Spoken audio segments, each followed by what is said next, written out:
영적인 삶을 꾸준히 이어가는 일은 마음처럼 쉽지 않을 때가 많습니다. 우리가 믿음 안에서 잘 서 있고 싶어도 일상에서 겪는 여러 감정과 부담이 쌓이면 마음의 힘이 점점 약해지고 어느 순간에는 이유를 설명하기 어려운 지침이 찾아오기도 합니다. 겉으로는 열심히 보이지만 속에서는 힘이 빠지고 예배와 기도에 집중하고 싶어도 마음이 따라주지 않아 스스로 당황스러울 때도 있습니다. 이런 지침은 단순한 기분의 문제가 아니라 영혼이 보내는 깊은 신호일 수 있기 때문에 더 세심하게 바라봐야 합니다. 그리고 이런 신호를 놓치면 신앙을 지키려는 마음이 점점 무거워지고 결국 번아웃처럼 느껴지는 상태까지 이어질 수 있습니다. 그래서 왜 어떤 그리스도인은 계속 지치게 되는지 그 원인을 살피는 일은 우리의 영적 건강을 지키는데 매우 중요한 과정이 됩니다. 오늘은 영적 번아웃이 찾아오는 이유를 살펴보며 하나님 안에서 다시 힘을 회복할 수 있는 길을 함께 나누고자 합니다. 첫째, 감정을 숨기고 무조건 참으려 하면 영혼이 지칩니다. 우리는 살아가면서 여러 감정을 마주하게 되고 그 감정들이 하루를 흔들어 놓는 순간들도 자연스럽게 찾아옵니다. 그러나 많은 사람들은 이런 감정을 드러내지 않으려고 애쓰며 힘들다는 말을 하지 못하고 속에서 쌓여가는 마음을 혼자 감당하려고 하곤 합니다. 겉으로는 아무렇지 않은 것처럼 행동해도 마음속에서는 계속 무거움이 차오르고 결국 감정을 숨기고 참는 시간이 길어지면 영혼 깊은 자리까지 지치게 됩니다. 처음에는 괜찮다고 생각해도 감정은 사라지는 것이 아니라 마음의 어두운 구석에 쌓여서 서서히 힘을 빼앗기 때문에 더 조심스럽게 다루어야 합니다. 특히 신앙 안에서는 나약해 보이고 싶지 않아서 혹은 믿음이 흔들리는 것처럼 보일까 봐 감정을 드러내지 않으려는 경우가 많지만 이런 태도는 영혼을 더 빠르게 소진시키는 원인이 됩니다. 감정을 숨기려고만 하면 하나님 앞에서도 솔직함을 잃게 되고 결국 하나님께 마음을 온전히 맡기지 못하는 상태로 이어집니다. 하나님께서는 우리의 연약함을 아시고 받아주시는 분이지만 우리가 스스로 감정을 꽉 눌러두면 그 은혜의 자리로 나아가지 못하게 됩니다. 감정을 참는 습관은 어느 순간 신앙의 열심까지 무겁게 만들고 기도조차 부담스럽게 느껴지며 말씀도 마음에 들어오지 않게 만드는 벽이 됩니다. 영적인 번아웃은 이렇게 마음의 진실함을 잃는 자리에서 시작되는 경우가 많기 때문에 감정을 살피는 일은 단순한 감정 관리가 아니라 영혼을 지키는 중요한 과정이 됩니다. 그리고 감정을 숨기는 태도는 관계에서도 영향을 주어 외로움을 더 깊게 만들고 누군가의 따뜻한 위로를 받을 기회도 놓치게 됩니다. 혼자 감당하려고 하면 겉으로는 괜찮아 보이지만 속에서는 고립감이 자라고 결국 작은 어려움에도 크게 흔들리게 되는 경우가 많습니다. 하나님께서는 우리가 공동체 안에서 서로 마음을 나누며 지지받도록 설계하셨는데 감정을 드러내지 않으면 이 중요한 회복의 통로가 막히게 됩니다. 그래서 감정을 표현하는 것은 약함이 아니라 회복으로 가는 첫걸음이며 하나님께 정직하게 마음을 여는 자세가 영적인 힘을 회복하게 만듭니다. 또한 감정을 숨기고 참는 과정에는 스스로를 지나치게 강하게 만들려는 마음이 숨어 있을 때가 많습니다.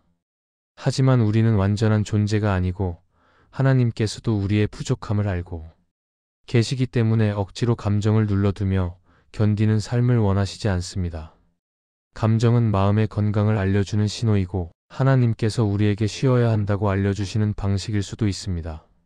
그래서 감정을 무시하지 말고 지금 어떤 감정이 반복되는지 무엇이 나를 힘들게 하는지를 조용히 살피는 것이 필요합니다. 마음속에서 계속 같은 감정이 올라온다면 그 감정을 붙잡고 하나님 앞에서 천천히 풀어놓으며 회복이 필요한 부분을 인정하는 용기를 가져야 합니다. 결국 감정을 숨기고 참는 일은 영혼을 지치게 만들고 신앙의 기쁨을 잃게 하는 중요한 요소가 됩니다. 그래서 감정을 억누르는 대신 하나님께 솔직하게 마음을 열고 필요한 때에는 주변 사람들과도 나누며 혼자 감당하려는 태도에서 벗어나야 합니다. 이렇게 감정을 다루는 방식이 바뀌면 마음은 조금씩 가벼워지고 하나님께서 주시는 평안도 자연스럽게 다시 흘러오게 됩니다. 감정을 숨기지 않고 하나님 앞에 정직하게 드러내는 삶은 영적인 번아웃을 막고 다시 힘을 얻는 가장 중요한 출발점이 됩니다. 둘째, 자신을 돌보는 시간을 충분히 갖지 못하면 영적으로 쉽게 지칩니다. 우리는 바쁘게 살아가다 보면 자신을 돌보는 시간이 사치처럼 느껴질 때가 많습니다. 해야 할 일은 계속 생기고 책임은 줄어들지 않고 누군가를 돕거나 맡은 역할을 지키기 위해 계속 움직이다 보면 정작 내 마음이 얼마나 지쳐 있는지 돌아볼 여유를 잃게 됩니다. 겉으로는 괜찮아 보이지만 속에서는 서서히 힘이 빠져가고 어느 순간에는 이유를 말하기 어려운 무기력함이 마음을 사로잡을 때도 있습니다. 이것은 단순한 피로나 감정의 기복을 넘어 자신을 돌보지 못한 상태가 오래 쌓이면서 생기는 깊은 영적 소진으로 이어질 수 있습니다. 그래서 자신을 돌보는 시간은 선택이 아니라 영혼을 지키기 위한 필수적인 과정이라는 사실을 부드럽게 인정해야 합니다. 사람들은 종종 자신을 돌보는 시간을 게으름이라고 생각하지만 하나님은 결코 우리가 지치는 것을 원하시지 않습니다. 하나님께서 안식의 시간을 주신 이유도 우리의 몸과 마음이 회복되어 하나님께 더 가까이 가도록 하시기 위함이며 쉼없이 움직이는 삶은 결국 하나님이 주시는 평안에서 멀어지게 만듭니다. 그래서 자신을 돌보지 못하면 영적으로 지치는 것은 매우 자연스러운 결과이며 신앙의 열심조차 무거운 의무처럼 느껴지기 시작합니다. 마음의 여유가 사라지고 작은 일에도 쉽게 흔들리며 기도와 말씀을 통해 힘을 얻고 싶어도 마음이 제대로 반응하지 않는 상태가 찾아오게 됩니다. 자신을 돌보는 일은 단순히 휴식을 취하는 것을 넘어 마음을 정리하고 하나님 앞에서 다시 숨을 고르는 시간까지 포함합니다. 바쁘게 움직일 때는 느끼지 못하던 감정들이 조용히 올라오고 마음속 깊은 자리에 쌓여있던 부담들이 드러나기 시작하는데 이런 감정들을 살펴보는 시간이 없다면 영혼의 지침은 계속 깊어지기만 합니다. 그래서 일정한 시간을 정해 하나님 앞에서 조용히 머무르며 지금 내 마음이 어떤 상태인지, 어떤 부분이 힘들고 어떤 부분이 회복이 필요한지 살펴야 합니다. 이런 시간을 통해 마음은 다시 건강해지고 하나님께 향했던 시선도 부드럽게 돌아옵니다. 그리고 자신을 돌보는 태도는 관계에도 큰 영향을 미칩니다. 내가 지쳐 있을 때는 다른 사람을 온전히 사랑하기 어렵고 작은 말에도 쉽게 흔들리고 사소한 상황에도 민감해지기 때문에 관계가 점점 더 힘들어질 수 있습니다. 하나님께서는 우리가 먼저 건강한 마음을 갖기를 원하시며 그래야 다른 사람을 사랑하고 섬길 때에도 진심으로 기쁨이 흐를 수 있습니다. 그래서 자신을 돌보는 일은 이기적인 행동이 아니라 하나님께서 맡기신 삶을 지켜내기 위한 중요한 선택입니다. 또한 자신을 돌보지 못하는 사람들은 종종 완벽해야 한다는 마음이나 책임감이 지나치게 강한 경우가 많습니다. 그래서 쉬는 시간을 갖는 것조차 미루거나 도움을 청해야 하는 상황에서도 혼자 해결하려고 하며 자신의 마음을 너무 엄격하게 다루기도 합니다. 그러나 우리는 완전한 존재가 아니고 하나님께서도 우리의 한계를 아시며 받아주시는 분입니다. 자신을 돌보지 않고 모든 일을 감당하려는 태도는 결국 영혼의 힘을 소진시키고 하나님께서 주시는 은혜의 흐름을 막는 결과로 이어지기 때문에 더 조심해야 합니다. 결국 자신을 돌보는 시간은 하나님께서 주시는 회복의 통로입니다. 조용히 머무르는 시간, 마음을 정리하는 시간, 하나님과 다시 연결되는 시간은 영적 번아웃을 막고 다시 힘을 얻게 하는 중요한 순간입니다. 그래서 바쁜 삶 속에서도 잠시 멈추어 하나님께 마음을 내어놓고 나를 돌볼 수 있는 작은 여유를 만들어야 하며 이 시간이 결국 더 깊은 신앙으로 나아가는 길을 열게 됩니다. 자신을 돌보는 일은 신앙생활의 부차적인 요소가 아니라 하나님께 더 가깝게 머물기 위해 반드시 필요하며 이 시간이 채워질 때 영혼은 다시 새 힘을 얻고 흔들리지 않는 평안으로 나아가게 됩니다. 셋째, 하나님 앞에서 완벽해야 한다는 마음을 가지면 신앙은 부담이 됩니다. 우리는 신앙생활을 하면서 하나님께 잘 보이고 싶고 믿음 안에서 바로 서고 싶은 마음이 자연스럽게 생깁니다. 그런데 이런 마음이 지나치게 커지면 어느 순간부터 스스로에게 과한 기준을 세우고 하나님 앞에서 늘 완벽해야 한다는 부담을 느끼게 됩니다. 처음에는 더 바르게 살고 싶은 마음이었지만 시간이 지날수록 그 기준이 나를 옥죄는 규칙이 되고 결국 하나님과의 관계까지 무겁게 만드는 원인이 되기도 합니다.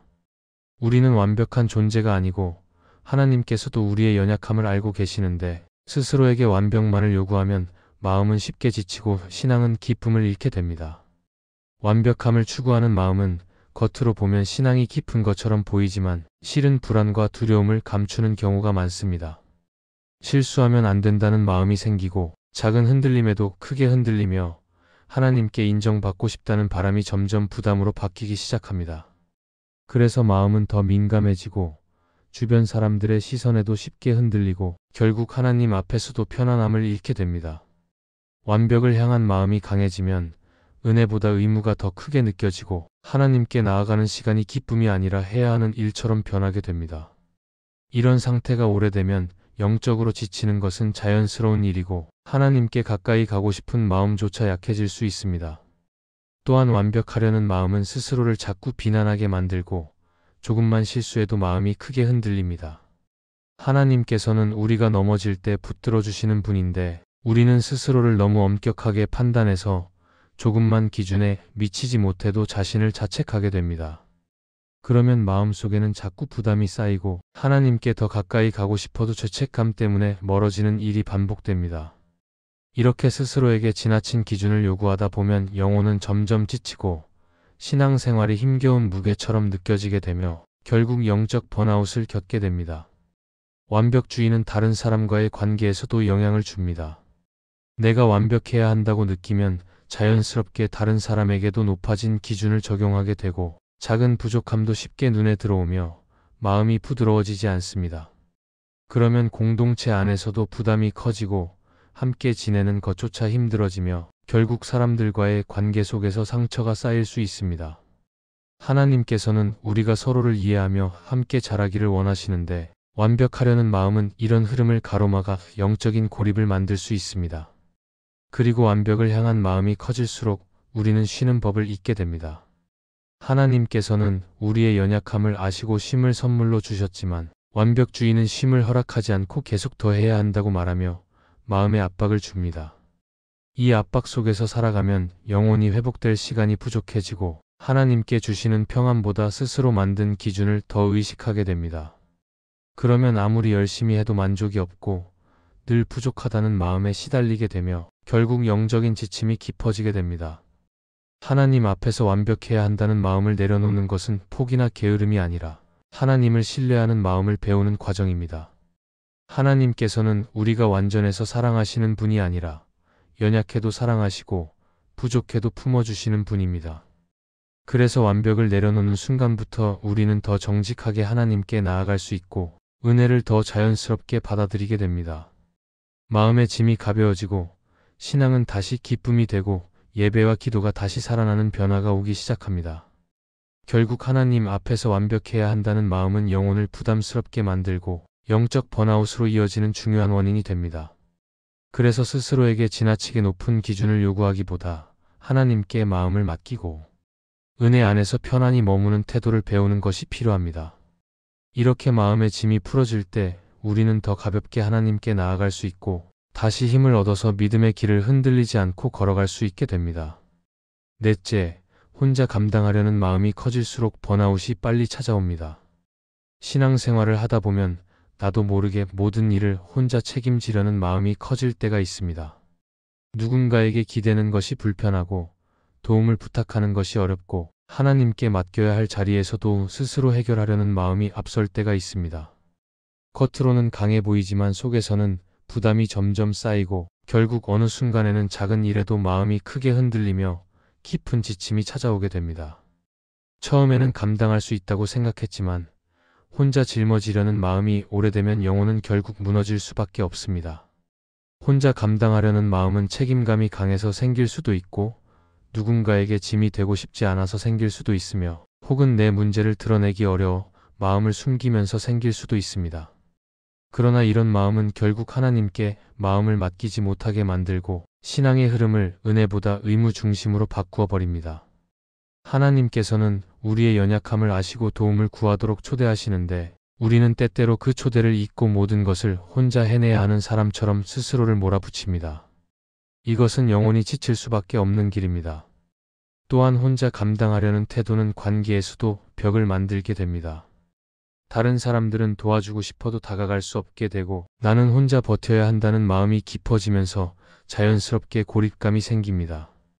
공동체 가운데 있어도 마음은 외롭게 느껴지고 작은 문제도 크게 보이며 평소라면 쉽게 넘길 수 있는 일조차 감당하기 어려워집니다. 하나님께서는 우리가 서로 기대고 위로하며 함께 걸어가도록 공동체를 주셨는데 혼자 감당하려는 마음은 이 중요한 회복의 통로를 막아버립니다. 결국 혼자 짊어지는 마음이 클수록 지침은 빨리 찾아오게 됩니다. 존 파이퍼는 하나님을 기뻐하라에서 하나님께서 우리에게 원하시는 것은 우리의 완벽한 능력이 아니라 하나님께 의지하려는 태도라고 강조합니다. 하나님은 우리가 스스로 모든 것을 해결하려고 애쓰는 모습을 기뻐하지 않으시며 오히려 약함을 인정하고 하나님께 도움을 구하는 마음을 귀하게 여기신다는 내용입니다. 이 가르침은 혼자 감당하려는 마음이 왜 위험한지, 그리고 하나님께 의지하는 것이 왜 회복의 시작인지 잘 보여줍니다.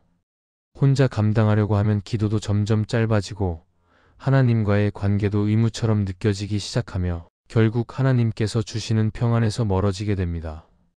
마음은 늘 긴장하게 되고 모든 일을 스스로 채워야 한다는 압박이 커지면서 작은 일에도 쉽게 지치게 됩니다. 그러나 마음의 짐을 하나님께 올려드리고 스스로 감당해야 한다는 부담을 내려놓으면 마음은 놀랍도록 가벼워지고 하나님께서 주시는 평안이 다시 흘러오기 시작합니다. 우리가 혼자 감당하려는 태도를 내려놓는다는 것은 무책임해지는 것이 아니라 하나님께 마음을 맡기는 법을 배우는 것입니다. 하나님께서는 우리가 연약할 때 더욱 가까이 다가오시는 분이고 우리가 도움을 구할 때 기뻐하시며 우리가 혼자가 아니라는 사실을 늘 기억하게 해주십니다. 그래서 어려움이 찾아올 때 스스로 버티는 데 집중하기보다 하나님께 기도하며 마음을 열고 주변의 도움을 받아들일 수 있는 여유를 가져야 합니다. 이렇게 마음의 짐을 나누면 영혼은 다시 숨을 쉴 수 있고 번아웃으로 향하던 방향에서도 벗어나게 됩니다. 결국 혼자 감당하려는 마음은 영적 번아웃을 빠르게 만드는 중요한 원인이 되며 하나님께 의지하는 태도와 공동체 안에서 마음을 나누는 시간은 우리의 영혼을 지켜주는 회복의 통로가 됩니다. 그래서 혼자 버티려는 마음을 내려놓고 하나님께 맡기는 법을 배울 때 우리는 다시 힘을 얻고 평안 속에서 신앙의 길을 더 깊이 걸어갈 수 있습니다. 오늘의 말씀이 은혜가 되셨다면 댓글에 아멘이라고 적어주시면 감사하겠습니다. 여러분들이 남겨주시는 댓글은 정말 큰 힘이 됩니다. 그리고 여러분들이 눌러주시는 좋아요와 구독도 큰 힘이 됩니다. 오늘도 함께 해주셔서 감사합니다. 기도하겠습니다. 하나님, 오늘 제 마음에 쌓여있던 짐들을 내려놓고 다시 주님께 의지하기를 다짐합니다. 혼자 버티려는 습관을 멈추고 감정과 부담을 숨기지 않으며 필요한 때에 주님께 도움을 구하는 사람이 되게 해주십시오. 지침이 찾아올 때마다 주님께서 붙들어 주신다는 사실을 기억하게 하시고 은혜 안에서 새 힘을 얻도록 이끌어 주십시오. 제 마음을 지키시고 걸음을 인도하시는 주님을 신뢰하며 오늘도 평안 속에 머물게 해주십시오. 예수님 이름으로 기도드립니다. 아멘.